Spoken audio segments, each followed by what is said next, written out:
It's your girl Risa coming to you today. We are out and about riding, and we had a comment on one of the videos, and we thought we would just do a video about it, and let you guys know instead of me trying to type it. Um, how to keep things on point and from our perspective, things that we have done in our marriage. So, honey, you wanna add something? Keep things on point. But was in that little line right there, that's something that messes right to my brain.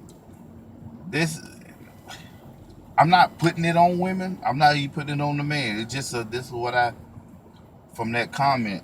How to keep it on point. It, y'all got to be y'all got your man, but y'all got to learn sometime to be nice to your man.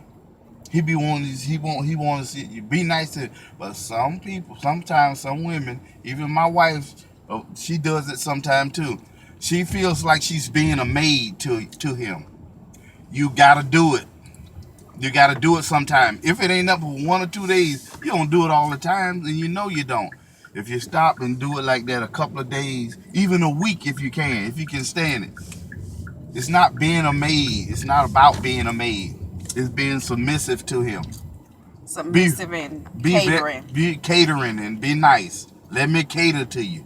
Cater to him. I guaranteed you that one initial act or that day or two, it'll go a long way. It'll last for like 4 or 5 months. Him being nice back to you and then some.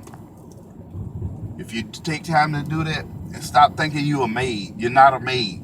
He didn't marry a maid. He thought you was his equal when he married you. He know you his equal when he married you. So therefore, he liked when you used to do that stuff. He liked when you used to cater to him and make you feel like a big baby. Yeah, we could be babies sometimes. Y'all say, oh, men can be big babies, but y'all can be babies too. That's why we cater to you. That's why we overdo it sometime on your birthday or Valentine's Day or anniversary. You got to return the favor just because. Just That's all I because. got to say. Okay. So my thought is something like his. Basically, some days you go above and beyond. Just making them feel extra special. The more attention. Some days, especially when you don't feel like it, be like, what can I do for you today? Whatever you want to do, we can do.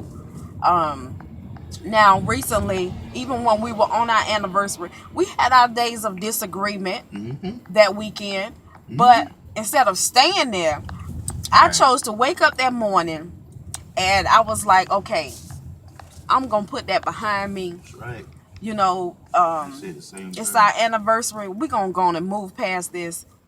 And I Mm-hmm. chose to make him breakfast in bed, which is something I don't do often. I cook breakfast, Right. but not to where I tell him, baby, you stay in bed. Mm-hmm. And I just take him everything back there to him. And a lot of you women probably do that. But things that I know work is like just being extra loving that day and extra attentive and things like that. Those work. Even when we disagree, we go to our neutral corner and we cool off, and then we come back and we talk about it. Sometimes we don't have to talk about it. Sometimes we just, just start loving on each other. Hug him, he'll hug me, you know, and just be like, I love you, I appreciate you. Some things just don't even have to be brought up no more. So we do things like that. Yeah, we have our days to where I'm not his friend and he not mine, but we don't stay there. Spending more time with each other as much as we can. Like that weekend, just getting away, because y'all know how many kids I have. And our entire relationship, we've had kids in our life. And so, um,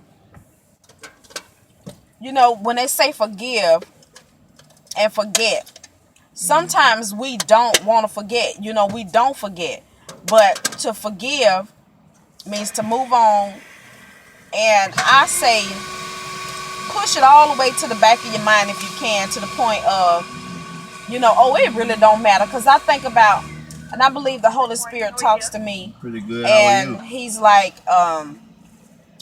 what would you do if he wasn't here for you to say I'm sorry? What would you do if he wasn't here that you could love on him and kiss on him? Right. Or, you know, is it necessary that you be right? You know, these kinds of things. And I think about that even when we have disagreements. Some days I be so tired, and I just say, you know, I just began to pray. And when God say pray about everything, he mean everything. So Everything. I'm like, God, I need your assistance. I need your help. I don't have any energy. But my husband need me. I need to love on him. I need the energy. I need the wisdom. I need the guidance. Show me what to do and help me. And I You promise too. you, he helps you. And when I say help you, that don't mean he gonna take your arms and your legs and guide you out the bed. No. What he means is when you make the decision to do it, okay, he will help you. So I make the decision. I get up and I begin to move. And I've said it before. When I move, he moves. Just like that. You know what I mean? So when I'm asking him for something, I got to stand in faith that he's going to do it. And I'm going to get on up and I'm going to start moving. And he enables me to do it. So those are some things that we can do. And then you gotta to also look at your relationship with your partner. If they are that understanding type of partner that, you know, even when you don't feel good, they okay with it. You know, baby, I got this. You know, you don't have to cook. You know, we'll do something. I'll cook, or we'll go out. I'll get you something. Rest. When you have a partner like that, that's something to be valued. Okay? Even if you have one that don't always do that, still try to articulate that to him without it being in an argument way. Baby, I need your help today. Can you do this for me? You know, I need you to do this for me. Because they can't read our minds and we can't read theirs, but you got to learn how to be able to tell that person what you need sometimes. And, you know, it's just like, it's basically communication and sacrifice, giving up things that we feel like matter. And even when it do matter, does it matter enough that your relationship goes south? You know, for you to be upset with each other and not even be able to smile and laugh about it, talk about it, move on, and enjoy the day. We do have our days where we have to go to a neutral corner, as I say, but stay in there. I know me. Sometimes I have to get quiet. I have to put myself in timeout, for real. I have to put myself in timeout because I know when I have gotten angry, my angry button gets stuck, and I gotta work it out. I gotta get in the quiet, and I have a conversation with myself, have a conversation with the Lord, do something different, get my mind off of whatever was going on, and leave it at that.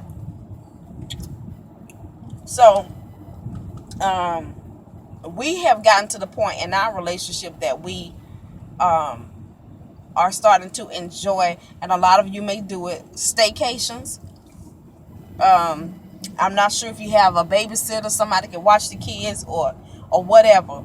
Even if it means getting out of the comfort of your own home and going to a neutral location to where you don't have access to bills, you don't have access to memories of, okay, this and this is going on, this has got to happen, all of that stuff. But go and get you a hotel room, a nice one. You don't have to break the bank, because Groupon will help you out, baby. Groupon and Priceline will get you right, okay? Even if it's just for a night, for you to go and be teenage-like, okay, with each other, young adult-like. And when I say teenage-like, eat pizza, eat ice cream, play games, lay around, watch cartoons, go swimming, walk on the beach, go play tennis, whatever you want to do it. So yes, guys, I've got to take this call. I'll be back.